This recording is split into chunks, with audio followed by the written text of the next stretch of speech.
Bonsoir. Bonsoir. Bonsoir à tous. Bonsoir tout le monde. Ça va? J'espère que ça va. Je peux laisser un peu le fond de la musique, s'il te plaît. Absolument.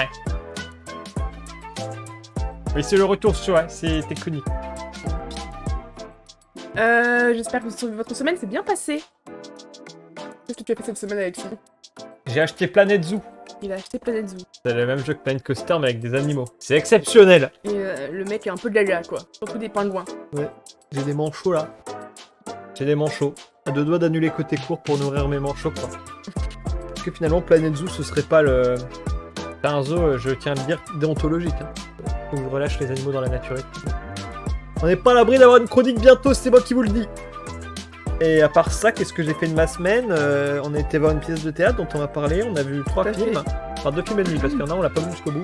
Mais ça on va l'expliquer. C'est un peu chiant. Et sinon, c'est vrai que ça gueule là la musique oh. Qu'est-ce que c'est que cette histoire? Va fermer ta gueule la musique oh. Oh ouais. Et sinon, dis donc, ça a pas mieux hein, le décor là-bas. C'est de pire en pire toutes les semaines. Là on voit plus la bibliothèque du tout. Ah oui, merde.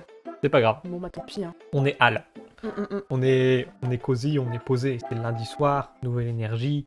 Côté course, ça a changé. Ça va toi? Chelou, frère. Du coup, qu'est-ce qu'on a fait cette semaine à part ça? Toi, qu'est-ce que t'as fait? Bah j'ai vu les mêmes films que toi. J'ai commencé la série Euphoria. Tout à fait. Qui est très très J'en cool. sais rien.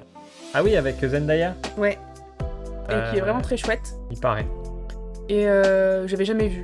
Mais il y a un traitement des épisodes comme des clips. Ça rend toutes les choses assez dynamiques et c'est vraiment sympa à regarder. Eh ben Voilà. écoute. Et sinon, j'ai joué aux nouvelles maps de Mario Kart. Salut, Bonjour Xavier. Jordan. Ah oui, Xavier. C'est pas vraiment Joe Dalton alors? Non, c'est un pseudo. Merci. Merci Valentine. Bon lundi. Ah, c'est la première fois sur le chat de Valou. Enfin, Putain, Bonjour, Valo. elle a réussi à être eh, Al. tu as gagné 10 €. C'est faux. Calme-toi tout de suite, Valentine, s'il te plaît. Tu baisses de 2 étages là haut. En niveau de. Voilà. Bon, ceci étant dit, puisqu'on moderne notre propre chat. Hein, Oui. bien sûr, on est multifonction ici. Du coup, Et on a joué aux nouvelles maps de Mario Kart oui, hier. Et Mario cool. Kart. Elles Ça- sont sympas les ça nouvelles coûte- cartes. Ça a coûté cher. Ça coûte mais, 25 €. Mais le jeu est multiplié par 2. C'est une bonne manière pour eux de ne pas refaire un nouveau jeu. C'est ça, exactement. C'est exactement ça. Bref, On a c'est trop la un peine débat. de faire un neuf. Voilà. C'est un débat. On en parlera peut-être le jour où il y aura toutes les cartes sorties, c'est-à-dire dans un an. Ouais. Bon, si Côté Court existe encore dans un an, on verra bien. C'est pas de quoi de m'effet. Hein. Du coup, aujourd'hui on Valentine parle. qui dit, ouais, ça y est, je suis cool. C'est bon, elle fait partie de... T'es in Valentine. Ouais. T'es comme ça, moi je te le dis moi. Les de gens la, qui regardent. de la Gen Z. Les gens. Non, la Gen Z, c'est ceux qui votent Zemmour, Louise. Ah, merde. Les gens de la Gen Z ici. Oh, ça va, oui. On arrête. Mais non, mais après, allez, c'est pas... Non, après la Gen Y, Voilà. c'est la... Ouais, pour Côté Court devient politique. Oui, c'est la génération Z. Non, mais c'était pour rire. Ah, mais c'est aussi putain, la. j'ai eu peur. C'est aussi le truc de Zemmour, je crois, Ah, génération Z. l'enfoiré, il a tout volé. Oh, Il vole Zemmour, tout. t'arrêtes maintenant, hein. Mes conneries là. Ça va, ouais. Alors, Bon, du coup, la programmation d'aujourd'hui, Alexis. Alors, 2 films des Oscars. Non, pas un, mesdames. Non, pas 2. C'est pas 2. Drive My Car, c'est un film japonais. On en parlera. Spoiler. Pas ouf. Pas beaucoup. C'est vrai qu'on va pas en parler beaucoup. Y a pas grand chose à dire. Voilà. C'est bien qu'on finisse les Oscars sur une note. On se demande des fois ce qu'ils foutent aux Oscars. On se dit, mais. D'accord. Et on a aussi, au niveau des Oscars, on aura en fin d'émission Belfast. Oui.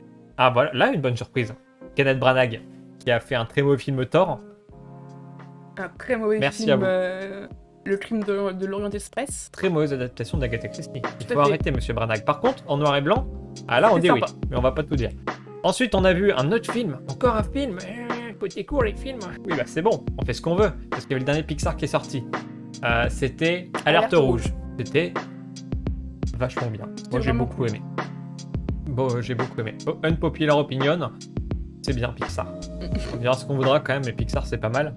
Je sais pas ce que t'en penses. Ouais, ils font des films assez qualitatifs. Hein. C'est pas une opinion populaire. T'as une petite boîte là qui commence à sortir dans l'animation. Là, on sort des idées un peu construites par tout le monde, donc n'hésitez pas vous aussi à donner vos opinions un peu out of the box finalement, en dehors de la boîte, hein, pour les non-anglophones bien sûr.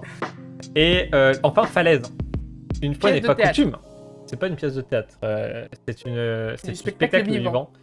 Il ne faut surtout pas catégoriser, hein, parce que la compagnie justement travaille sur la... Alors c'est rare qu'on parle de trucs que je vois dans le cadre de mon travail.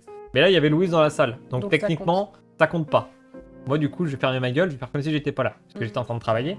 Mais c'est vrai que c'est un super spectacle. Ouais. T'as bien fait d'aller le voir. Oui. Bravo à toi. Non, c'était vraiment excellent. C'était vraiment exceptionnel. Ouais, C'était vraiment beau. exceptionnel en fait, c'est vrai, t'as raison. Tu dirais que c'était beau à en pleurer? Oui, j'ai pleuré plusieurs fois. Mais après, je suis un peu une fragile. Hein. Je suis ascendant cancer et poisson. Hein. Ok. Allez, c'est fini côté cours pour aujourd'hui. On ferme le stream. Du coup, on commence par... Et aussi, option, c'est de dire qu'on a fini tous les films, tous les meilleurs films des Oscars. Oui. Donc, on va vous donner notre... J'ai rien préparé. Notre retour, nos pronostics. Alors, pronostic, un film pas vraiment terrible. Drive My Car. Alors, oui, de Ryutsuke Hamaguchi. Alors, qu'est-ce qu'on a à dire de ce film? Alors moi, c'est un film qui dure 3 heures. On va peut-être déjà pitcher le film. Ah, parce que toi, tu peux le pitcher? Est-ce que je peux le pitcher à ma manière? Après, tu tentes un truc plus sérieux. Non. D'accord, alors commence sérieusement et puis ensuite, moi, je raconterai mes conneries. C'est l'histoire... Ça dure 3 heures. D'un acteur qui a un chauffeur. T'as pas préparé? Et Ça se voit que t'as pas préparé, Louis. un acteur qui a un chauffeur et il se passe des trucs. Moi, c'est comme ça que j'ai ressenti le film. Du coup, j'ai arrêté au bout de 2h30. Finalement. Bah vas-y. T'as dit c'est un mec qui a un chauffeur, il se passe des choses. T'as dit que ça parlait du deuil. Ouais, non, vraiment, c'est difficile pour nous d'en parler parce que là, on en parle parce qu'on avait dit qu'on parlerait de tous les films, des meilleurs films des Oscars. Là, pour le coup, c'est vraiment un défi d'en parler parce que vraiment, on n'a rien compris. Moi, ça durait 3 heures, au bout d'1h10, j'ai laissé tomber les rames. Déjà, frère, faut savoir, on regarde le film pendant 40 minutes et je vous jure que c'est vrai, au bout de 40 minutes, le générique qui se lance. En mode, c'est le début du film, que la scène d'introduction, elle durait 40 minutes. D'accord, c'est bon pour tout le monde, on a tous compris. Tout le monde a processé l'information. 40 minutes de scène d'introduction. Où le mec, franchement, ça aurait été une vidéo de sketch, ça m'aurait fait rire. Mais là, ça faisait 40 minutes que j'étais là en mode je comprends rien. Frère, il y a le générique qui se lance. Et du coup, effectivement, il est dans sa bagnole. Et il y a sa meuf qui est morte dans la scène d'introduction. Bon, ce serait presque un spoil. La meuf, elle meurt au bout de 35 minutes. Normalement, c'est un spoil, mais en fait, non. C'est dans l'introduction du film. Mais juste au bout de 35 minutes. Après, comme le film dure 3 heures, 40 minutes, ça représente quoi? Voilà. En 1h10, qu'est-ce que j'ai vu? Un mec dans la voiture qui lit des lignes de Beckett, oui, l'auteur de théâtre. De l'oncle Vania. 6 ou 7. C'est Tchekhov, ça. 6 ou 7 fois des gens qui kennent. Ouais. Et qui parlent de se masturber aussi. Et qui parlent de se masturber. Et un mec triste qui est un peu aigri. Voilà. Après, ce que j'ai vu. Et toi? Il faut aussi savoir que c'est un film qui est tiré d'un livre de Murakami, qui est un auteur assez connu au Japon, que moi je trouve détestable. Voilà, je le dis. J'ai essayé de lire Kafka on the Shore, je l'ai trouvé sexiste à souhait. Et c'était pas très progressiste comme film. Non, du tout. On n'était pas sur la notion de progrès. Bon bref, en tout cas, on s'est tous les deux fait chier. Louise a tenu quand même 1 heure de plus que moi, et ça s'applaudit. Bravo Louise. Merci. Bravo quand même, parce que mais t'as pas tenu du tout. Mais j'étais vraiment intriguée, mais ça prenait trop de temps à dire ce que ça voulait dire, et peut-être que t'as raison que ça parle de deuil, c'est pour ça que ça met du temps. Mais en fait, franchement, parce que du coup, le centre névralgique de cette œuvre, c'est la relation qu'il entretient avec sa chauffeur. Mais ça prend du temps. Après, je me dis, c'est peut-être de tradition japonaise, ou même dans les manières d'aborder les relations, ça prend du temps, il y a beaucoup de non-dits, beaucoup de silence, beaucoup de respect. Pas beau, tu vois, genre je me suis pas dit le film est beau. Ouais, enfin... J'ai pas trouvé... il y avait des jolies scènes, mais c'était j'ai pas trouvé grand-chose. Ça m'a pas aidé à sauver le truc. Et je vais dire un truc, franchement, je suis désolé, il faut dire... je vais dire un truc, faut peut-être pas le dire, mais je le dis quand même. Je travaille dans le spectacle vivant.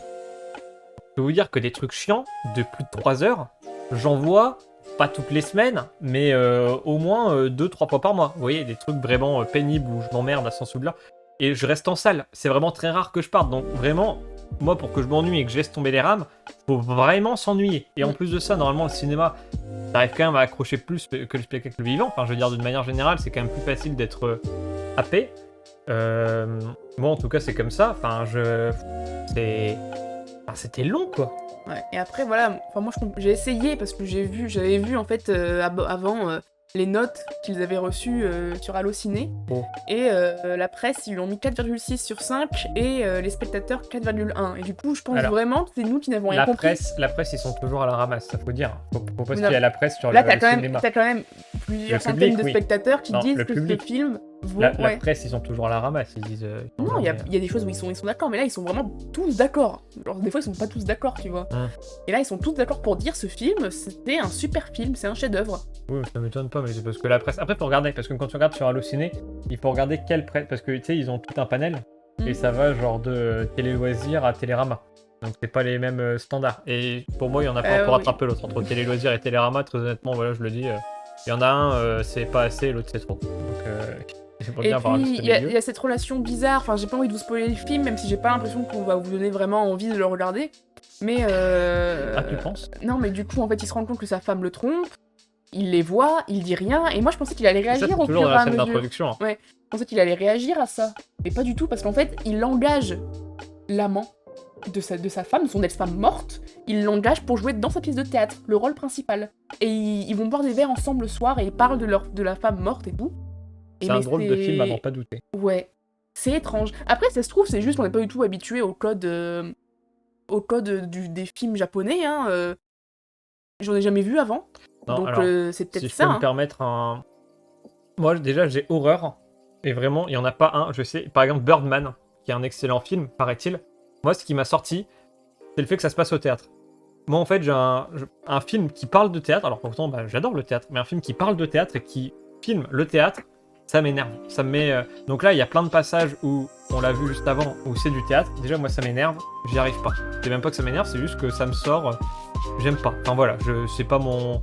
Enfin... voir... Alors ça, c'est pareil, je vais dire un truc. Voir Beckett... Moi, bon, Beckett, ça m'emmerde un petit peu. Mais alors, voir en plus de ça, Beckett au cinéma... Là, c'est pas Beckett, hein, c'était Tchekhov. Hein. Non, il y avait Beckett à un moment donné. Au début, mais après, il fait l'oncle Vania. Tchekhov, je sais pas, j'ai jamais vu de pièce de Tchekhov. Je dirais que la seule chose qui, moi, m'a fait rester dans le film, enfin, le plus longtemps possible, et que j'ai trouvé vraiment touchant, c'est, en fait, dans la pièce de théâtre, tout le monde parle une langue étrangère. Du coup, en fait, ils se comprennent pas entre eux, et en fait, il y a une des comédiennes qui parle en langue des signes coréenne. Ouais, mais à ce moment-là, va avoir une pièce de théâtre avec quelqu'un qui parle en langue des Oui, signes. mais moi, ça m'a touché, j'ai beaucoup aimé voir. Et après, il y a une scène de dîner qui est très agréable aussi. Mais c'est la seule chose que je retiendrai du film. Il y en a des pièces avec des gens qui parlent en langue des signes. J'en ai vu une pas plus tard que la semaine dernière. Oui, ok, bon, voilà. On a vu Coda il y a une semaine, voilà. Oui, c'est vrai. C'est vrai. Bon, ça devait être une semaine à thème. Bref, on va passer très vite sur Drive My Car, on va pas épiloguer là-dessus. Si vous êtes intrigué par un film de 3 heures qui parle du deuil et de voiture, franchement, allez-y. Non, mais après, il faut y aller, il faut pas se fier à nous. Que ce soit en bien ou en mal, faut pas se fier à nous. Mais en tout cas, notre avis, parce que du coup, on parle bien de ce film parce qu'on est d'accord, hein, parce que c'était les Oscars et que du coup, on avait dit qu'on parlerait de tous les films. Bon, lui, en l'occurrence, voilà, on va peut-être passer notre... Bon, là, vous voyez quand même, ils font tout le temps la gueule. Et ça change pas, hein. Tout le long du film, ils font tout le temps la gueule. Non, mais de toute façon, d'une manière générale, ce film était, voilà. Mais bon. On va peut-être passer à autre chose. Oui, passons à un truc plus sympa qui Oui. nous a... Alerte rouge. Alors là, on discute. Ah, c'est tout. Quelqu'un a vu Alerte rouge dans le chat? N'hésitez pas à vous manifester. C'est le dernier Pixar qui est sorti, non pas au cinéma, mais sur Disney+. Ah, ça c'est un... Voilà l'objet d'un débat. Mais on en parlera tout à l'heure, peut-être. Si ça vous intéresse. Qui est l'histoire d'une jeune fille de 13 ans. Oui. Maylin. Ça se passe en 2002, donc ça se passe pas aujourd'hui. Non, ça se passe quand on était jeune finalement. En fait, C'est un drôle de parti pris. Qui est issue d'une famille d'émigrés chinois. Elle a des origines chinoises, mais Voilà. ça fait visiblement plusieurs générations que sa famille habite au Canada. Ouais, peut-être 2. Je crois que c'est une deuxième génération. Troisième génération, je pense. 3e génération. Ouais. Et du coup, en fait, on la découvre, c'est une fille un peu pétillante, un peu faux-folle, qui va un peu partout. Et on se rend compte qu'elle est pétillante, mais que aussi il y a beaucoup d'attentes du côté de sa famille, qui ont beaucoup de demandes et d'exigences par rapport à elle. Et elle se retrouve en fait tiraillée entre ce monde d'adolescents et ce monde d'adultes qu'elle commence à découvrir, et aussi l'indépendance et le fait de faire ses propres choix, et l'impact de sa famille, et la pression qu'elle peut avoir de leur part, ou en tout cas le besoin d'avoir l'air parfaite à leurs yeux. Et toutes ces émotions mélangées, à l'adolescence on devient un peu fou, la font se transformer en pandarou géant. Quand elle n'arrive pas à gérer ses émotions, en fait, comme n'importe quel adolescent finalement, elle se transforme en panda. Donc en fait, le panda, il représente un peu dans le film, même si c'est plus compliqué parce qu'ils en font une histoire avec un truc de famille, de magie et tout. Où toutes les femmes de la famille, elles ont ça. Mais globalement, le panda, il représente quand même globalement la crise d'adolescence et les crises de colère et l'émancipation par rapport à ses parents. Oui. C'est le retour à l'état sauvage, finalement. Mais du coup, voilà. Donc ça représente ça. C'était un chouette film. C'est très chouette. Notamment parce qu'il parle des règles. Oui, bah c'est le premier film Pixar, le premier film, peut-être pas d'animation parce que j'ai pas vu tous les films d'animation, mais en tout cas c'est un des premiers films d'animation à parler des règles ouvertement. Et du coup en fait au moment de la transformation où elle se rend compte qu'elle se transforme en pandarou, sa mère et ses parents pensent en fait qu'elle a ses règles et du coup il y a tout un C'est assez marrant comme passage. Oui, voilà, elle essaie de le cacher, et puis sa mère la suit, elle a un sac rempli de tampax, elle lui donne des bouillottes et tout pour pas avoir mal au ventre. Et du coup, ça la met très mal à l'aise, mais c'est rafraîchissant de voir un passage aussi important dans la vie d'une jeune fille mis à l'écran. Pour dire, en fait, voilà, que c'est pas... on le sait, en fait, entre meufs, que c'est vraiment un passage qui nous a marqué quand on était ados. Le moment où on les a eus, nos mères, nos tantes...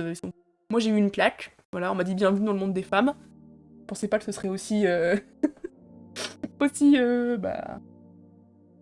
palpable. Mais voilà, c'est important, et c'est important de le voir dans des films d'animation. Voilà.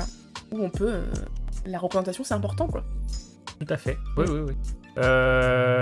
Et du coup, à part ça, ce film, c'est un film, moi, je trouve sympathique, drôle. Ouais. Vraiment trop mignon. Et dans les expressions, c'est très kawaii, très chouchou, très Ils ont tenté un truc en mode animation comme ils ont fait, alors très légèrement, c'est-à-dire que pas autant, mais un peu comme ils ont fait Sony avec Spider-Man to the Spider-Verse et Netflix avec la famille machin là. La famille truc là avec les robots. Où ils mettent, vous savez, des animations un peu en mode comics au-dessus des visages et qu'ils accentuent les expressions grâce à des trucs qui sont habituellement des petits caractères qui sont habituellement dans les bandes dessinées ou dans les comics ou dans les mangas, ce genre de choses. Ils ont tenté des trucs comme ça. C'est pas mal, alors il y en a pas beaucoup. Moi ça m'a beaucoup fait rire. Là on voit par exemple l'expression où elle se tient comme ça, mais elle est vraiment ultra expressive. Et c'est très exagéré. Ouais, c'est très réussi au niveau de l'animation. Et le meilleur moment pour moi, c'est au moment où ses parents testent sa capacité à maîtriser son panda.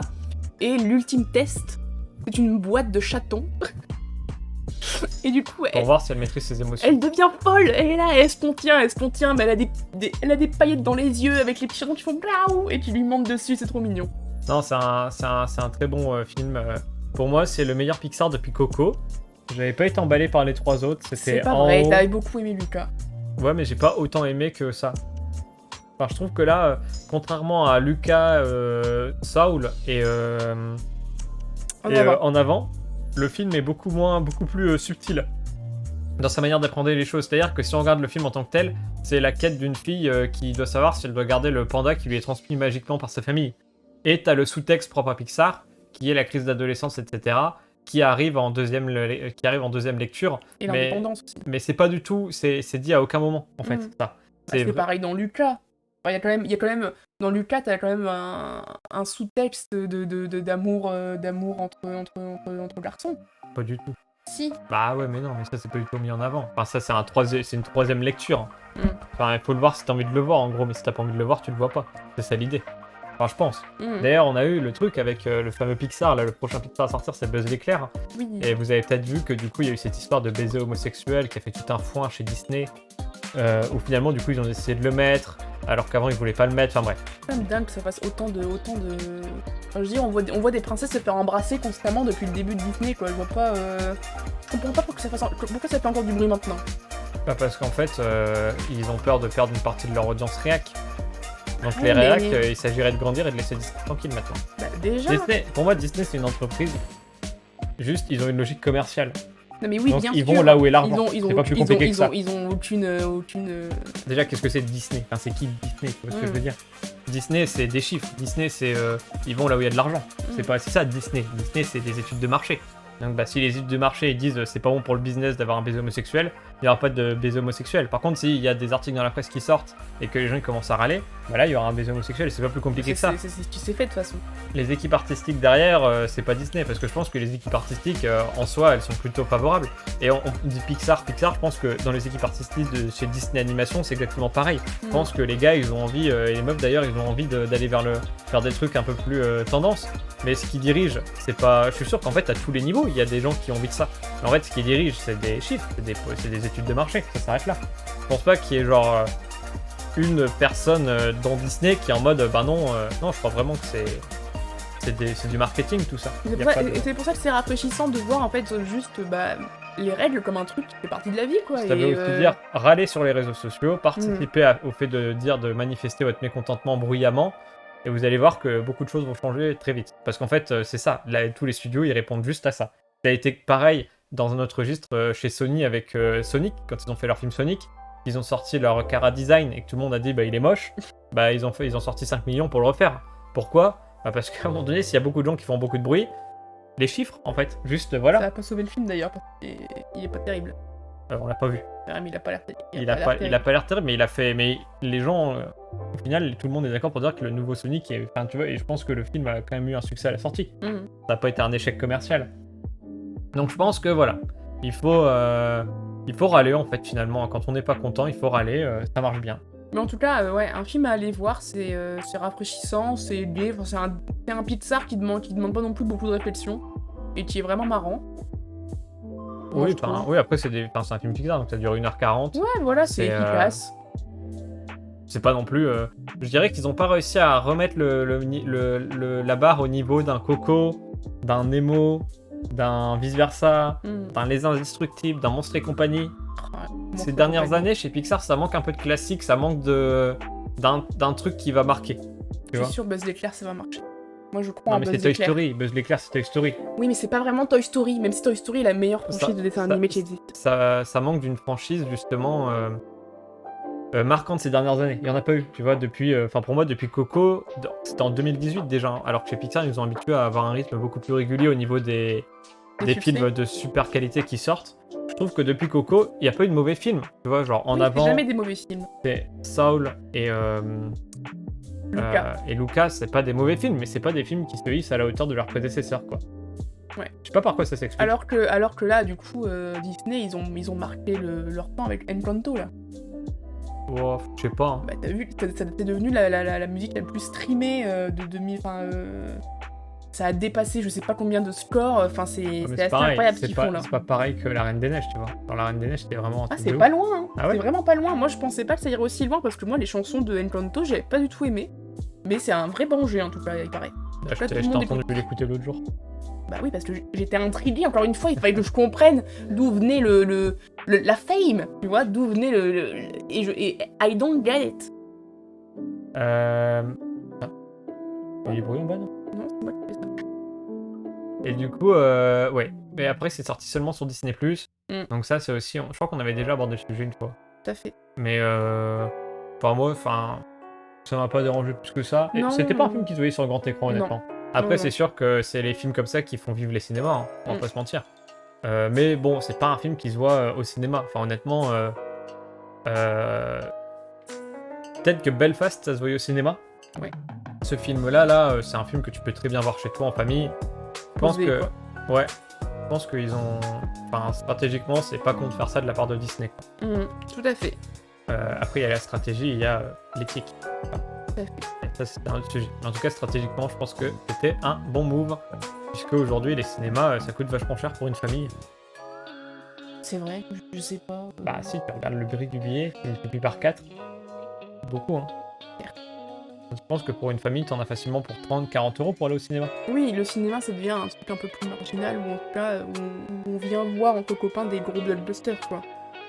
Bah oui, faut que ça vaille le coup, entre guillemets, du déplacement. Ou alors il faut vraiment être habitué au cinéma et avoir des abonnements, ce genre de choses. Comme The Batman.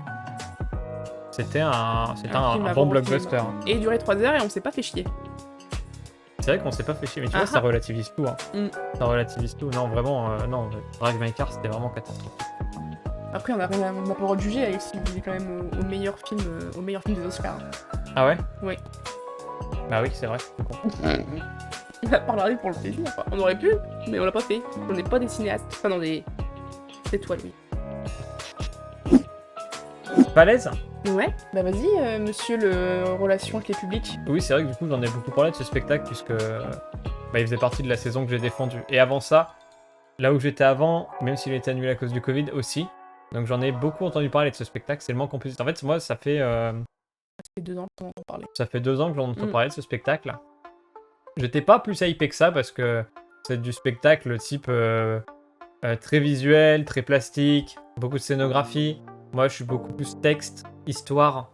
Là, c'était quelque chose d'emblée qui était beaucoup plus dans le symbole, dans l'émotion. Je sais que c'est des choses, en règle générale, le spectacle de danse, moi, ça me passe, mais c'est même plus que ça me passe au-dessus. Là. Je le vois même plus tellement il est en stratosphère autour de moi, les spectacles de danse. Donc autant dire que j'en attendais pas grand-chose. Je m'étais dit, bon, bah voilà, moi, les spectacles de danse, en général, ça va bien 5 minutes, et puis au bout de 15 minutes, vraiment, je suis en mode, bon, bah c'est bien, mais je m'ennuie maintenant. Et du coup, là, j'étais vraiment très agréablement surpris. Donc la compagnie Barreau d'Evel, qui est une compagnie barcelonaise, qui travaille donc, qui a la particularité de travailler sur la transdisciplinarité. Donc c'est-à-dire qu'il travaille sur... c'est pour ça que j'ai repris Louis tout à l'heure, parce que c'est pas du théâtre, c'est pas non plus de la danse, c'est pas non plus du mouvement, c'est pas non plus du cirque, c'est pas non plus du chant, c'est pas non plus du cirque équestre, c'est tout, oui, c'est absolument tout. Ils font tout, ils essayent d'exceller en tout, pas non plus de l'art plastique, mais c'en est aussi en même temps. Ils essayent d'exceller en tout, et ils ont la particularité de travailler avec des animaux vivants et libres au plateau, c'est-à-dire que les animaux ne sont pas attachés. Donc là, en l'occurrence, dans cette pièce-là, mais il y en a dans toutes les pièces, cette pièce-là, c'est un cheval blanc et des pigeons. Et donc en fait, ils ont à la fois forcément, comme je le disais, c'est très plastique, très dansé, très chorégraphié finalement. Donc c'est vraiment des spectacles qui sont millimétrés, et donc ils ont l'habitude d'utiliser des animaux en fait pour venir ajouter une touche d'imprévu et de présent dans leur spectacle. C'est-à-dire que même si leur spectacle est millimétré, l'animal, en fait, il fait un peu sa vie. Donc en fait, on peut le dresser, on peut lui dire de faire des trucs, mais s'il a décidé d'aller à un endroit plutôt qu'à un autre, eh ben il ira là, et puis c'est tout. On peut rien y faire. Donc leur idée à eux, c'est de prendre ce risque-là, d'avoir justement un animal qui vient remettre le spectacle dans le présent et remettre une part d'imprévu et d'inédit à chaque représentation. C'est-à-dire que le spectacle Falaise que vous voyez un jour ne sera pas celui que vous verrez le lendemain, pour la bonne raison que c'est leur manière de créer, tout simplement, notamment avec les animaux, qui permet ce risque de l'improvisation. En fait, l'animal les oblige à improviser. Ils improvisent aussi entre eux sans les animaux, mais l'animal, on va dire que c'est un risque incontrôlé et impondérable. C'est-à-dire qu'il est là et c'est tout. Des fois, il faut improviser parce qu'il a décidé d'en faire qu'à sa tête, et on fait avec. C'est bien qu'au final, c'est difficile de savoir dans la pièce ce qui est prévu et ce qui est imprévu. C'est un immense décor de 8-10 mètres de haut. On est dans une... alors, c'est une ville. Eux, ils le décrivent de manière très... c'est une ville très abstraite dans leur pièce, en expliquant dans leur texte de présentation. Ce que j'avais pas compris, mais qu'on comprend mieux en le voyant, ils disent qu'on sait pas trop si ça précède ou si ça suit la fin du monde. Effectivement, c'est une espèce de entre-deux bizarre où soit la fin du monde vient de se passer, soit elle s'apprête à se passer, mais en tout cas, on est dans un monde à l'abandon, dans une ville, oui, parce qu'il y a des lampadaires, donc moi j'y vois une ville, une espèce de ruelle sombre. Après, on y voit un peu ce qu'on veut, ça s'appelle Falaise parce que c'est des grands murs noirs. Des grands murs noirs, un peu rocheux, avec des défauts un peu partout. En plâtre, en fait, le mur est en plâtre, et ils le détruisent pendant le spectacle, c'est-à-dire que... Du coup, il y a vraiment... En plus, je pense que c'est vraiment fait exprès, mais il y a un son rocailleux que tu as l'impression de pouvoir entendre lors d'un éboulement. Et dès qu'ils cassent quelque chose, vraiment, on a l'impression qu'il y a un rocher ou des choses qui vont tomber. Oui, parce qu'au niveau du son et de la gestion du son, enfin voilà, ils mettent les micros, il faut les mettre, évidemment. Mais du coup, effectivement, c'est un spectacle qui est très visuel. C'est difficile de le décrire, parce que ça se voit en fait. C'est un spectacle qui se voit. C'est, comme on a dit, c'est beaucoup de choses à la fois. Il y a un aspect très circassien, des fois ils font les équilibristes sur une échelle. C'est très drôle, il y a beaucoup d'humour. Mais c'est l'humour du désespoir, si vous voulez. C'est l'humour d'un monde qui finit. On peut y voir ce qu'on veut, il peut y avoir la fin du monde à cause du réchauffement climatique, on peut y voir une ville détruite par la guerre. Mais quand je dis vraiment magnifique, c'est vraiment magnifique. C'est beau à en pleurer, quoi. Et je suis pas le genre de personne à dire ça, mais là pour le coup vraiment c'est beau à en pleurer. Il y a des choses qui sont cruelles. Il y a une personne dans la rue, un vieux qui finit toujours au même endroit, qui est très drôle d'ailleurs, Et Il n'y a pas besoin de comprendre. Quoi De toute qu'il façon, arrive- ils parlent tous des langues différentes. Et, Ils parlent anglais, espagnol et français. Voilà, c'est ça. Mais du coup, il n'y a pas besoin de comprendre. Voilà, c'est ça. Tout est dans le... Quand ils font des scènes, tout est dans l'expression, dans l'intonation... Et du coup, il n'y a pas de surtitrage. Donc, Et rien n'est jamais clair, c'est ce que je dis en fait. Du coup, le mur, le décor, ils le refont avant chaque représentation, puisqu'ils ont des trous dedans, puisqu'ils passent à travers le mur. Effectivement, t'as un moment, plusieurs, 2, 3, 4, 5 moments peut-être, où effectivement, il y a un type qui creuse un trou relativement discrètement, de sorte qu'on le voit pas, et d'un coup, qui tombe sur la scène. Mais de où, hein il tombe de genre 5-6 mètres. Il tombe sur un truc où il se rattrape. Et tout d'ailleurs. Ouais. Il tombe où il se rattrape, mais enfin, c'est... Et donc là, évidemment, que si t'as le bon bruit derrière, un bruit d'éboulement ou autre, tu peux y mettre plein de choses. Tu peux y mettre juste la poésie du moment, et tu peux y mettre une scène de guerre. Mais c'est tellement évident. Moi, en fait. j'ai même pas pensé à ça durant le spectacle. Ah ouais. J'y ai pensé à un moment donné, mais quand vraiment toute la scène était vraiment totalement En dégueulasse et en Oui, ruine. Mais pendant tout le début, j'ai vraiment pas pensé à ça. non. J'étais juste vraiment émerveillée par la beauté du. Mais parce que c'est pas une pièce que sur la guerre. Mais oui, mais tu peux finir ma phrase. Pardon. J'étais vraiment éblouie par la beauté, la sensibilité, Il n'y a pas de bruit, rien à comprendre, il y a juste à regarder, apprécier, être envoûté par ce qui se passe. Et en effet, j'ai pleuré au bout de 10 minutes, parce qu'à un moment donné, en fait, je m'attendais pas, mais il y a une des dames qui commence à chanter de l'opéra, avec en même temps tous les autres qui sont en train de bouger et faire leur chorégraphie, et j'ai trouvé ça mais tellement beau. Il y a un moment où les pigeons ils passent au-dessus du public, ils Les survolent pigeons le aussi, public. ils dansent, donc on les voit danser, les acteurs et les danseurs, on les voit danser avec les pigeons qui volent, qui virevoltent, et waouh quoi. Franchement, moi ça m'a mis une de ces claques. Non, visuellement, c'est vraiment un film en noir et blanc, mais dans une salle de spectacle, et alors qu'on voit tous en couleur, a priori.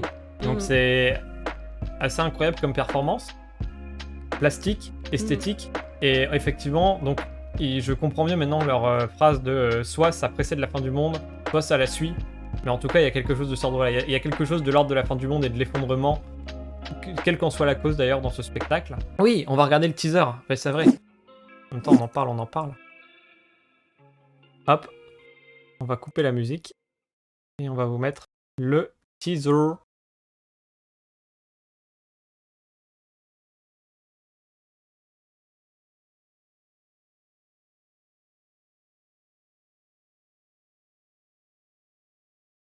Ça ne marche pas. Interagir. Ah ça y est.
Voilà. Je sais pas ce que vous en avez pensé. Peut-être remettre la musique derrière. Bon, je sais que comme ça, en fait, ça a l'air un peu bizarre, un peu abstrait. Mais Il y avait un monsieur tout nu. Tu l'as bien enlevé du coup derrière le teaser? Ça repart pas? Je crois, hein. Vas-y, va sur teaser. Au cours de la représentation, vous allez pouvoir choisir les séquences que joueront les artistes. Il y a quelqu'un qui parle derrière, c'est ça? Après le bip, criez le numéro de l'enchaînement Mais choisi. va sur teaser, Alexis, enlève-le.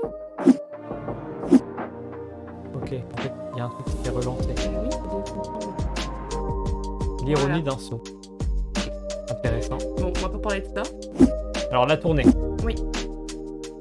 Ah, vas-y. Bah du coup, ça continue à tourner et À j'encourage... Roubaix, notamment, dans 2 jours. Exactement. Moi, j'en ai déjà parlé à mes collègues. je sais pas s'ils vont y aller. Mais à Roubaix le 23 et 24 mars. Colisée. À Anglet, alors je comprends pas pourquoi ils vont en Aquitaine et ensuite ils repartent pour Charleroi. Voilà, mais en Ça, tout c'est cas. la magie de la tournée, ça. C'est ça, donc après ils vont en Aquitaine le 31 et le 1er avril et ils sont à Charleroi le 22 et 23 avril. Ils vont pas s'arrêter du coup parce qu'il leur faut beaucoup de temps de montage à chaque fois. Ouais, et ils rejoignent nos amis nantais le 30 et le 31 mai. Pour C'est ceux qui ça. sont intéressés. Mais franchement, allez-y, les yeux fermés. C'est une vraie claque. Du coup, c'est tout sur Falaise? Bah, je pense que tu veux rajouter un truc? Non. Non, c'était vraiment un chouette spectacle, y a rien à dire.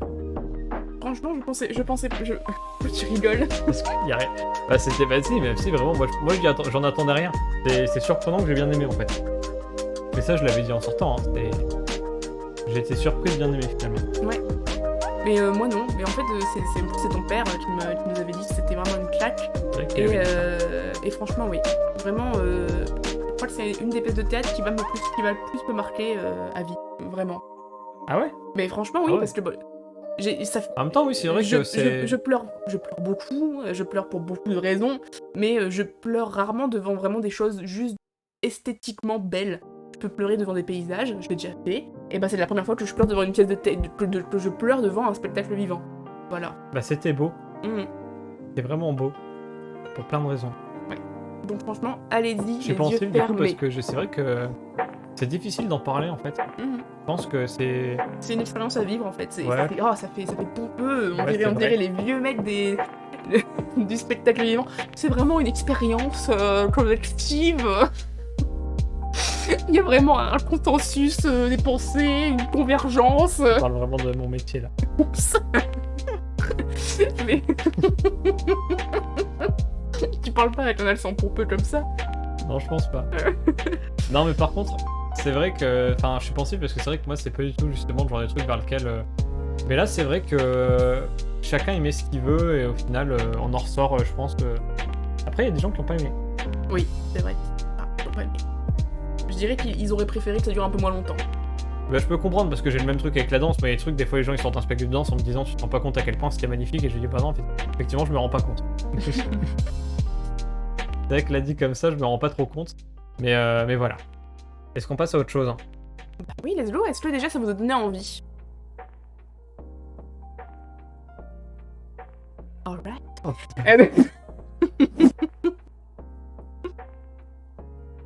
Et en roue libre.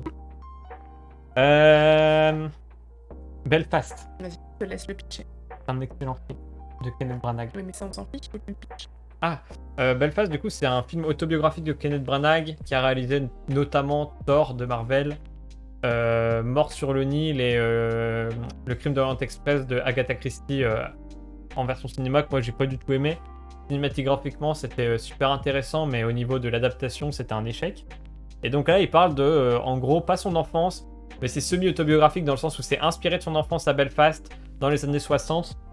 Au moment où il y avait pas mal de guerres, il y avait une guerre civile en fait entre les protestants et les catholiques en gros, d'après ce que j'ai compris dans le film. Et du coup on suit l'histoire de ce petit garçon qui n'est pas Kenneth Branagh, mais qui aurait pu être Kenneth Branagh, qui a vécu dans un milieu populaire comme le metteur en scène l'a vécu. C'est pas sa famille, mais on va dire que ça aurait pu être sa famille. Et c'est pas son histoire, mais ça aurait pu être son histoire. C'est hyper intéressant parce que j'ai trouvé ça hyper novateur. Au début, dans la scène d'ouverture, on est dans Belfast aujourd'hui, donc en couleur. Et à un moment donné, il y a un mur, donc vraiment, on sent qu'il a filmé les décors, les rues de son enfance à Belfast, Kenneth Branagh. Et d'un coup, il y a un mur, et derrière le mur qui est en couleur, on retrouve en noir et blanc une enfance comme si en montant au-dessus du mur, il revoyait son enfance, en fait. Et là, c'est dans un endroit très contraint aussi, hein. Il parle, c'est vraiment, toute sa vie se passe dans l'environnement dans lequel il évolue. Ça veut dire en fait sa rue et son école, quoi. il y a genre 3 décors. Et c'est en noir et blanc du coup. Et à la fin, ça redevient en couleur quand on repasse au monde d'aujourd'hui. Ouais. Et donc on suit l'histoire de ce petit garçon dans la guerre civile.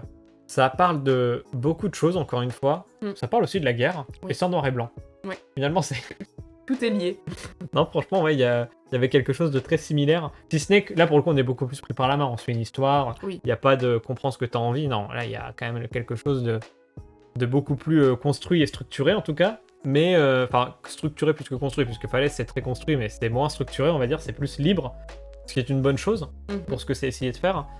Et là, oui, bon, on suit l'histoire de ce petit garçon dont les parents hésitent en fait à déménager suite à une émeute. Et la scène d'ouverture, c'est vraiment un classique du genre. Moi, je trouve que c'est une scène d'ouverture qui pour moi est référence. C'est-à-dire que elle se divise en 3 tiers, donc les 5 premières minutes d'ouverture, avant le générique de début finalement. Au début, c'est en couleur, donc je disais on est dans les rues de Belfast. Ensuite, on passe au-dessus d'un mur et on voit des enfants qui jouent et qui jouent en noir et blanc. Et le 3e tiers, c'est une émeute où d'un coup tout part en couille et où les enfants ils sont finalement sous les ruines, machin, c'était la guerre quoi. Donc c'est en 3 parties, pas en plan séquence, mais je veux dire dramaturgiquement c'est la même séquence quoi, ça se passe d'affilée, il n'y a pas de coupure de dramaturgie et c'était assez édifiant comme scène d'ouverture. Sinon au niveau de la manière de filmer, je trouvais ça super sympa. J'ai trouvé qu'il y avait quelque chose de très ancien et en même temps quelque chose de très moderne. Je trouvais qu'il y a beaucoup de références à Wes Anderson dans le cadrage. J'ai pas la ref. Celui qui a fait The Grand Budapest Hotel. Ouais, non, mais oui. Non, mais je pense que c'est Wes Anderson qui a beaucoup de références des films des années 60. Je sais pas, mais en tout cas, il y a beaucoup de cadres fixes où les points de vue sont étranges et perturbent. On a l'habitude de voir une caméra qui bouge tout le temps, alors que là, c'est vraiment des plans fixes, les personnages qui évoluent. Donc c'est Wes Anderson qui s'inspire du début du cinéma. Au début du cinéma, il n'y avait pas le travelling. Oui, ok, mais bon, du coup... et le plan, comme tu dis, bizarre, où ils sont filmés du dessous, je pense que justement, ça c'est un plan qui est très très ancien. Peut-être remis au goût du jour et modernisé par Wes Anderson, mais je pense que c'est plutôt des références au cinéma ancien que des références à Wes Anderson. Je pense que c'est Wes Anderson qui a des références. Je dis juste que ça Bien sûr. ressemble. Mais moi, tu vois, ça m'a fait tout de suite penser à justement des vieux films type Charlie Chaplin ou autre. Tu vois ce que je veux dire ? Oui, mais ça c'est en noir et blanc.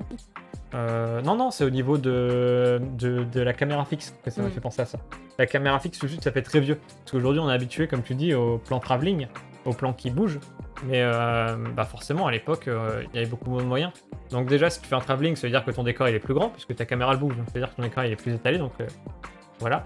Et ça veut dire aussi que tu as les moyens de faire bouger ta caméra en limitant l'effet de mouvement. Donc c'est forcément des références anciennes. Très intéressant, les passages de culture sont en couleur. Quand il va au théâtre ou quand il va au cinéma, il regarde des films et des pièces de théâtre en couleur. Comme si la culture, c'était la seule couleur et qu'en dehors de ça, la vie était terne. Et effectivement, il est dans une famille ouvrière, donc on est dans un train-train quotidien, dans une routine. Même si lui, en tant qu'enfant, il a des préoccupations d'enfant, à savoir la meuf qui veut pécho en gros, et le fait de jouer dans la rue. C'est ses grands-parents. C'est vraiment un film qui montre avec beaucoup de brio, et c'est pas facile, ce qui se passe dans la tête d'un enfant et les préoccupations d'un enfant. Et on voit pas en fait le point de vue des parents. C'est du child gaze finalement. C'est du child gaze parce que les seuls moments où il entend parler de choses négatives, c'est parce que la télé est allumée ou parce qu'il surprend ses parents en train de discuter de trucs graves. Mais en soi, on voit jamais les parents sans l'enfant. C'est toujours les parents surpris par l'enfant en train de discuter de trucs graves. Et quand on apprend des choses sur les émeutes et tout, c'est toujours par le biais soit de la télé qui est allumée derrière lui, soit par le biais de ses parents. Ou par les questions qu'il pose aussi. Voilà. Parce que forcément, il se pose des questions, il comprend pas les enjeux, il en parle avec les autres enfants. Et on comprend encore moins les enjeux d'ailleurs, et qu'ils sont emportés là-dedans. Et les problèmes d'argent. Ouais. Et oui, et puis il y a une image très très aseptisée de ses grands-parents. Mais non pas parce que c'est le réalisateur, mais parce qu'on sent vraiment que Kenneth Branagh il a voulu rendre une image aseptisée des grands-parents du point de vue de l'enfant. Les parents ont beaucoup de défauts, les parents sont cruels avec lui. Mais les grands-parents... Les grands-parents, il n'y a aucun défaut de tout le film, alors que... Et en fait, je pense qu'il y a vraiment quelque chose de cet ordre-là, c'est du point de vue de l'enfant, en fait. Tout est du point de vue de l'enfant. Et de ce fait... Et quand on parle de déménagement, ou d'imposition, ou d'argent qui manque, c'est toujours parce qu'il surprend ses parents. Et nous, du coup, en tant que spectateur, on comprend, mais on sent bien que lui, il comprend pas tout. Et il y a les scènes de lui au cinéma. Qui sont excellentes aussi. Ouais, où il est tout sourire devant un film en couleur. Non, c'est vraiment un film à voir pour le coup. Ça, c'est vraiment un film que moi, en tout cas, je vous conseille vivement de le voir. Oui. C'est un de mes films préférés pour les Oscars. Si, franchement, c'est un film qui m'a vraiment... Et pourtant, je partais en traînant des pieds parce que moi, je trouve que c'est un peu facile de, dès qu'il y a un film en noir et blanc, il est nommé aux Oscars et patati patata, bravo le veau, bel contraste entre le noir et le blanc, bravo. Moi, ça m'énerve. Mais là, pour le coup, je dois dire que le noir et blanc prend tout son sens. Parce que des fois, le noir et blanc, il est un peu gratos. Alors on va me dire, non, mais c'est parce que tu comprends pas. Non, je comprends pas. Là, vraiment, tu vois, au début, il y a de la couleur. Et puis quand on passe au souvenir, on passe au noir et blanc. Et puis la couleur, elle est utilisée pour montrer la culture. Et ben là, j'ai compris. Enfin là, oui. En fait, je vois pourquoi l'utilisation du noir et blanc. Pour donner une sorte de côté terne, finalement, à ce monde. Malgré ça, l'enfant est toujours content parce que c'est un enfant et que du coup il joue tout le temps. Oui, peu importe. Mais le monde autour de lui est vachement terne. Après, c'est aussi Belfast, c'est aussi la classe ouvrière, c'est la pauvreté, la dureté, la méconnaissance aussi, qui induit c'est aussi ces problèmes entre personnes dans leur quartier. Et le film est drôle. Aussi. Mais malgré lui, il est drôle parce que c'est un enfant. Et que du coup, l'enfant, il est plein d'innocence. Et que du coup, ça crée un décalage avec le spectateur. Nous, on voit pourquoi est-ce qu'il est con. Et lui, il s'en rend pas compte. Et du coup, c'est marrant. Parce que du coup, encore une fois, c'est le point de vue de l'enfant. Et des fois, l'enfant, il fait des dingueries, il s'en rend même pas compte. Donc nous, je pense que du coup, pour nous, c'est drôle. Oui, c'est vrai, je viens de me souvenir du moment là. Ouais, c'est marrant. Avec le... Ouais, le pack de lessive. Et moi, la fin m'a beaucoup ému. À la fin, il y a un petit message qui dit, en gros, ça spoil rien, hein. Mais en gros, pas forcément, parce qu'au-delà de parler de son enfance, Kenneth Branagh, il parle aussi de la guerre, et de la guerre civile en particulier. Et du coup, en creux de toutes les guerres, finalement, qui sont suivies, de la guerre en Irlande, et puis toutes celles qui l'ont précédé d'ailleurs. Et il a dédié ça... En fait, ils disent à un moment dans le film... Le film avait plein de punchlines. Le film disait plein de choses évidentes et en même temps plein de bon sens. C'était souvent le grand-père qui dit des trucs qui sont plein de bon sens. Et ils disent des banalités, mais c'est des banalités... C'est le genre de phrase, vous savez, mi-profonde. Où on se dit, après on se dit, pas non plus la pensée de l'année, mais quand même, c'est bien dit. Et à un moment donné, il y en a une qui dit, de toute façon, les Irlandais, on est nés pour quitter notre pays. Elle dit, il y en a toujours la moitié qui partent et la moitié qui restent. Elle dit, ce qui est important, c'est qu'il y en a qui restent pour se souvenir de ceux qui sont partis. Elle dit aussi que si les Irlandais partaient pas, il y aurait pas de pub nulle part. Non, c'est vrai. Voilà. Mais du coup, ce que je disais par rapport au fait de partir, c'est que du coup, une des questions centrales du film, c'est est-ce qu'on part ou est-ce qu'on reste? Et je vous dirai pas ce qui se passe à la fin. Par contre, à la fin, il y a un mot de Kenneth Branagh qui dit à tous ceux qui sont partis, à tous ceux qui sont restés, et à tous ceux qui n'ont rien compris. Et à tous ceux qui n'ont rien compris, parce qu'effectivement, dans le film, il y a du coup beaucoup d'enfants et des adolescents qui prennent parti malgré eux à des émeutes. Notamment, il y a une scène assez emblématique dans un drugstore, donc dans une épicerie finalement, où ils vandalisent tout et ils pillent tout. Et c'est des émeutiers, racistes, enfin pas racistes, mais qui sont... c'est des protestants qui s'en prennent à des catholiques en gros. Donc c'est vraiment la guerre de religion dans ce cas-là dans ce cas-là de meilleur, évidemment, dans l'histoire de l'humanité, on sait que... voilà. Et du coup, on est en plein dedans, quoi, comme d'habitude. Et là, le gamin... il est emporté là-dedans par une adolescente ouais. Qui commence à chourer des trucs.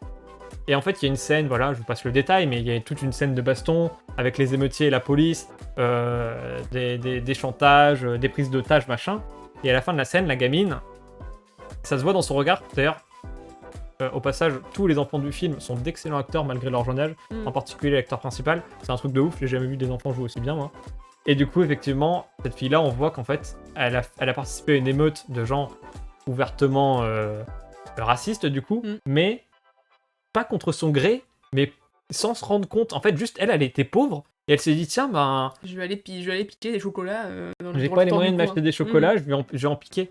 Et du coup, cet hommage à la fin, moi, ça m'a presque tiré les larmes des yeux. Le truc de...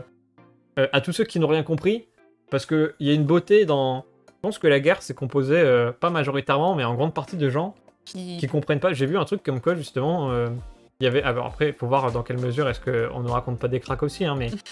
Non, parce qu'il y a aussi de ça, tu vois, des deux côtés. Mais j'avais vu un je sais plus si c'était France... Non, je sais plus. Enfin bref, j'ai plus le journal en tête, mais c'était en tout cas un journal digne de confiance. Qui expliquait qu'il y avait des gens à la frontière russe qui étaient convaincus que c'était les Ukrainiens qui étaient en train de les envahir, tu vois. Mais c'est pas parce que... C'est pas de la mauvaise foi, c'est pas du nationalisme exacerbé, c'est juste que les gens, ils ont pas compris, ils ont pas les informations, ils ont pas compris. Et c'est ça en fait cet hommage, c'est à tous ceux qui n'ont pas compris, il y a des gens, d'un coup il y a l'armée d'un autre pays qui arrive chez eux, ils comprennent pas, et ils sont là, ou alors inversement, c'est eux qui sont en train d'envahir un pays. Mais enfin, ils pensent que c'est... Enfin, il y a des gens qui comprennent pas. Et je pense que la guerre, c'est aussi composé de ça. Et je parle de toutes les guerres. Dans ce film, il parle d'une autre guerre, d'une guerre civile. Et c'est ça, l'hommage à à ceux qui n'ont pas compris et qui du coup font des dingueries et qui seront jugés pour ces dingueries, qui font des trucs graves. Faire vandaliser un magasin, c'est très grave. Mais en fait, ils ont pas elle a pas compris. Elle a pas compris. Non, mais elle s'est arrêtée parce que son vécu fait qu'elle s'est arrêtée le personnage s'est arrêté à j'ai pas d'argent, je veux des chocolats.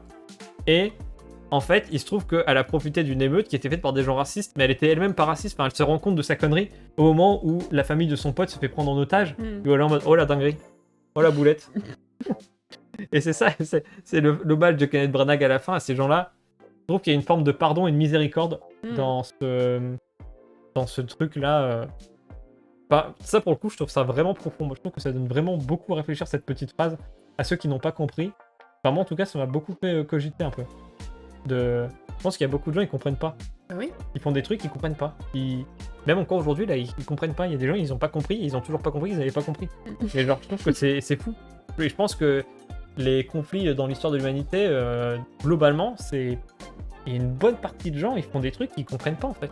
Ils sont là, C'est aussi emporté par la foule, par le nombre, par les... Et puis parce que tu confonds. Tu confonds ta pauvreté, et puis t'as un type qui te dit c'est la faute des catholiques, et toi je pense que tu t'en fous en fait que l'autre te dit c'est la faute des catholiques. Pour toi ce qui compte c'est pas qu'il dit c'est la faute des catholiques, c'est qu'il te dit bah du coup on va aller vandaliser le magasin. Et c'est là que tu dis ah bah ok. Ok. Et le gamin il se fait embrigader là-dedans, c'est pareil tu vois. Et il a peur. Cette image de lui au milieu de l'émeute avec sa gueule là, quel acteur ce gamin. Ouais, il est excellent. C'est fou hein. Et puis c'est un très beau film. La lumière est magnifique, là on peut voir des plans là, ils sont... Et c'est vraiment très très beau. Donc franchement, on recommande à 100%. J'arrive pas à apprécier la lumière. Ah si, quoi que c'est. La scène de danse à la limite. Mais en tout cas, à voir. C'est au cinéma en ce moment. Ouais. Ben voilà. Je pense qu'on a fait le tour du sujet. Tout à fait. Notre favori quand même pour les Oscars. Bah écoute, on va aller juste ici. Du coup, hop. C'est nous. Moi Non, mais du coup, voilà, on a enfin fini du coup notre les 10 films, les 10 films nommés aux meilleurs films. C'est ça, on va les rappeler peut-être, comme ça on a toutes les cartes en main. C'est ça le... Vas-y, ouais. Putain, je suis trop forte. Alors du coup, on a Belfast, Coda, Don't Look Up, Drive My Car, Dune, La Méthode Williams, Licorice Pizza, Nightmare Alley, The Power of the Dog et West Side Story. Alors, je commence, tu dis après. Vas-y. Moi, selon moi, je dirais qu'il y en a... Déjà, je vais faire ceux qui n'ont rien à foutre là. Pour moi, West Side Story et Drive My Car, ils ont rien... Pour moi, vraiment, ces deux films, je conçois pas que juste quelqu'un ait l'idée de les nommer. Voilà. Ça, c'est un truc. Ensuite, La Méthode Williams et Coda, c'est des films que personnellement j'ai bien aimés, que j'aurais peut-être pas mis au niveau d'un meilleur film. Mais que je comprends. J'ai bien aimé, mais je comprends. Et donc ça nous laisse avec 6 films où vraiment je vois pourquoi est-ce qu'ils sont nommés et pour moi ils sont éligibles. C'est Belfast, Don't Look Up, Dune, Licorice Pizza, Nightmare Alley et The Power of the Dog. Okay. Sur ces 6 films-là, et là du coup, sur ces 6 films-là, je dirais que objectivement, on peut selon moi dire que c'est les meilleurs films. Si c'est un de ces 6-là, je serai en mode c'est pas déconnant. Voilà. Et... Si c'est un des 4 autres, je serai en mode... Alors déjà, si c'est entre West Side Story et Drive My Car, je serai en mode...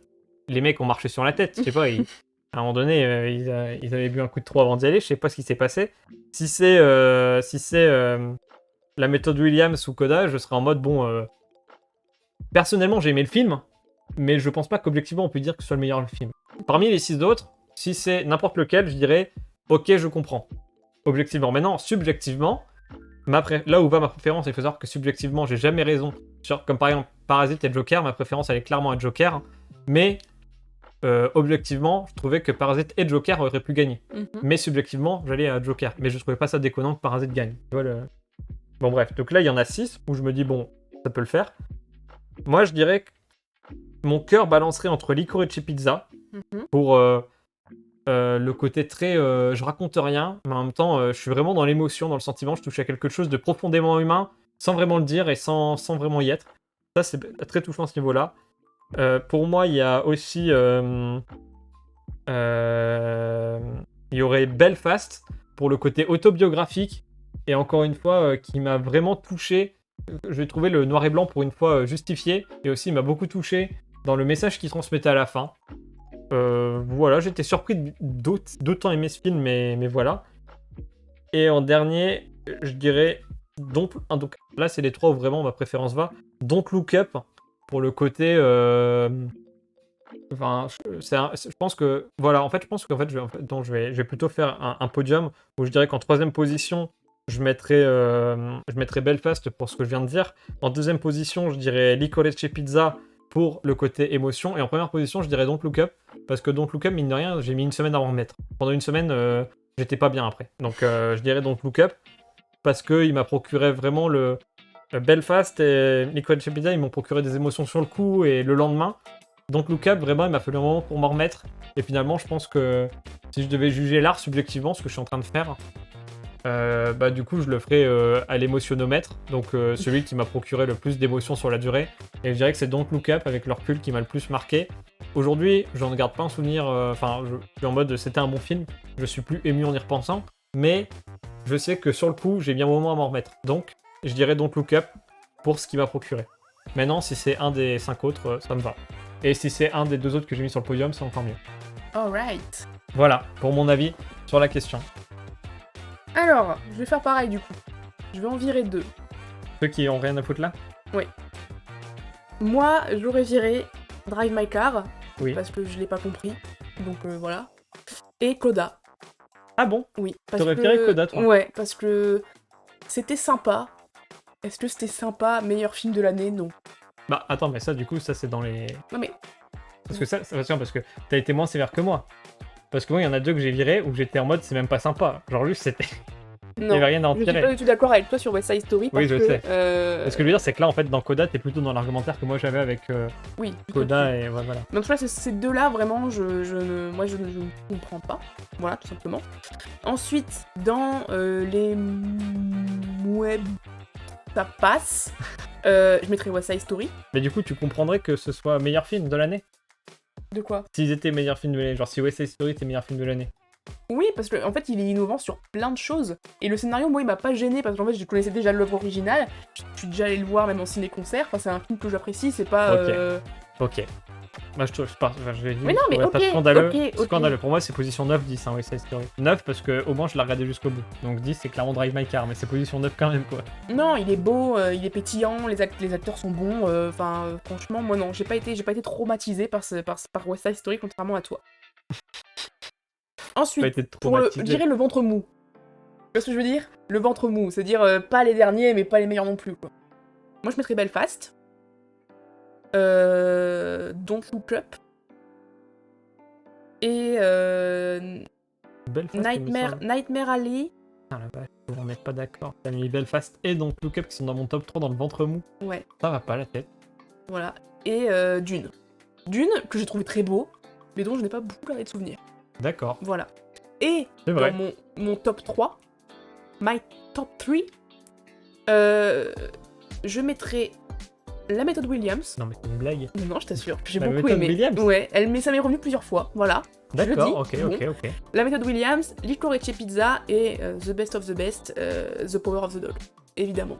Je pense que c'est lui qui va gagner.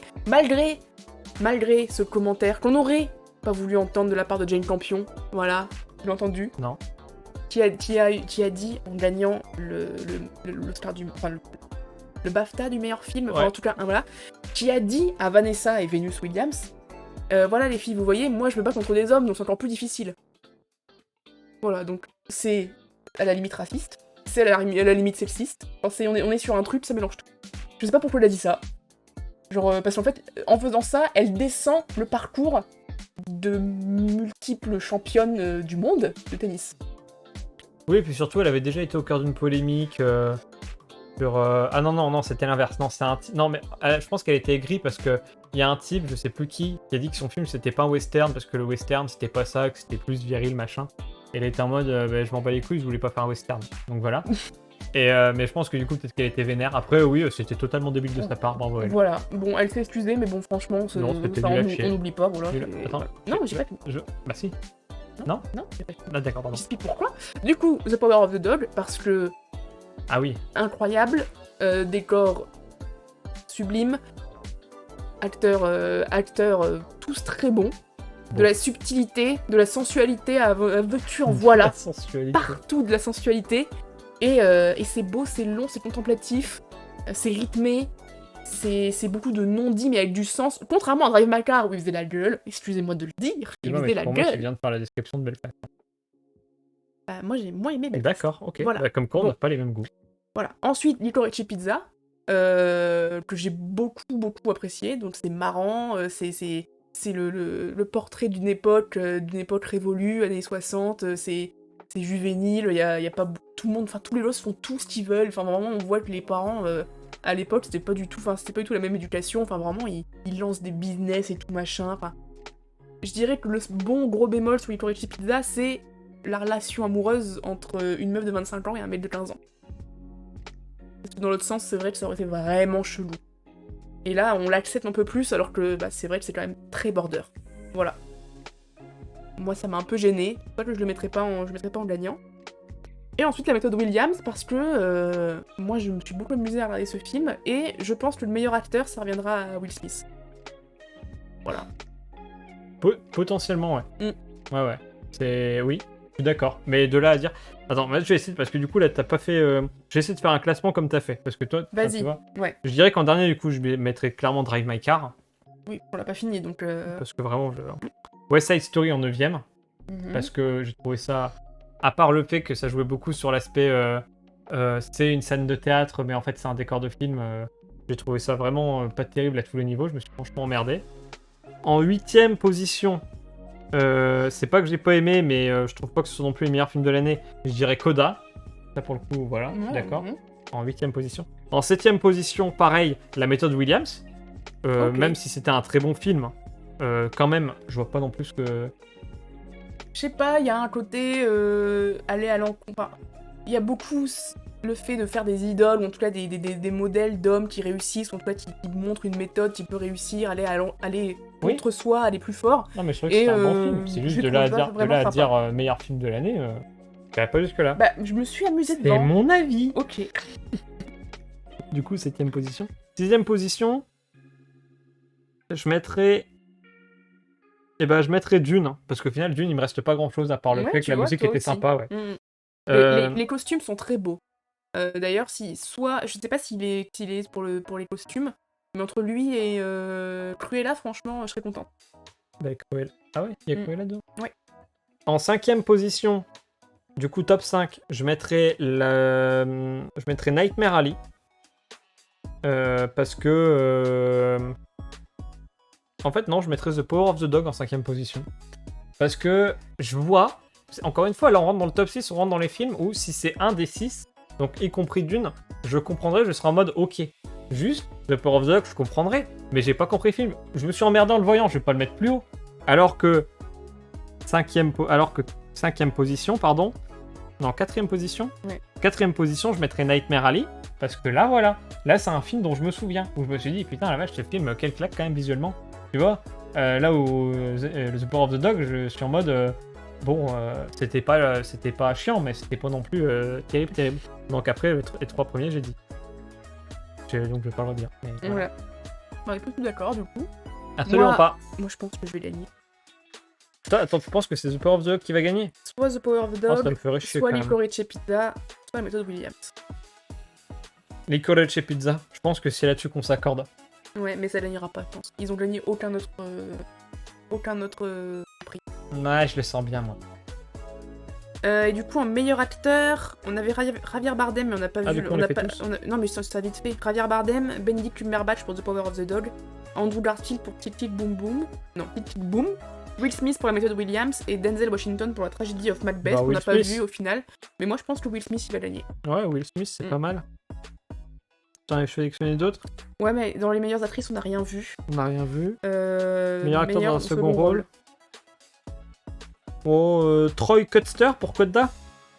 Quelle performance dans Coda, il jouait vachement bien. C'est le mec barbu, je crois. Ah ouais? Ouais. Ouais, bah écoute, let's go. Meilleur acteur dans un second rôle. Ouais. Meilleure actrice dans un second rôle. Moi, j'ai beaucoup aimé la performance de Ariana DeBose dans West Side Story. Je trouvais que c'est elle qui avait le plus de charisme dans tout le film. et j'étais vraiment contente de suivre son histoire. Moi, je dirais soit Anjani Ellis pour la méthode Williams, qui joue la mère, soit Judi Dench pour Belfast. Meilleure réalisation, alors là... la réalisation, c'est compliqué, hein, comme... Hein. Bon. Bah, moi, ça va aller à The Power of the Dog. Hein. Moi, ça irait soit pour les College Pizza, soit pour Belfast. Sachant que Belfast... Belfast. Parce que Belfast, il alterne un truc très moderne et en même temps très classique. C'est étonnant qu'on n'ait pas Guillermo del Toro. Tu vois, j'aurais remplacé Ryutsuke Yamaguchi avec Guillermo del Toro. Moi, j'aurais remplacé Ryutsuke Yamagashi. Après, c'est bien que les Oscars mettent de plus en plus de films étrangers. Je pense qu'il y avait des meilleurs films étrangers cette année que Drive My Car, mais c'est déjà bien d'avoir mis un film étranger. Aux États-Unis, on s'entend, un film japonais. C'est bien, mais bon, après, je pense qu'il y aurait pu y avoir autre chose. Et en film d'animation, on va finir là-dessus. Hein. Encanto... je pense que Encanto va gagner. Luca. Mais moi, j'aimerais bien Luca. Luca, ce serait pas mal. Non, les Mitchell contre les Machines. Ou Luca, un des deux. Voilà. Bon, Letty, qu'est-ce que tu retires de ce marathon? Des films? Ouais. J'en retire...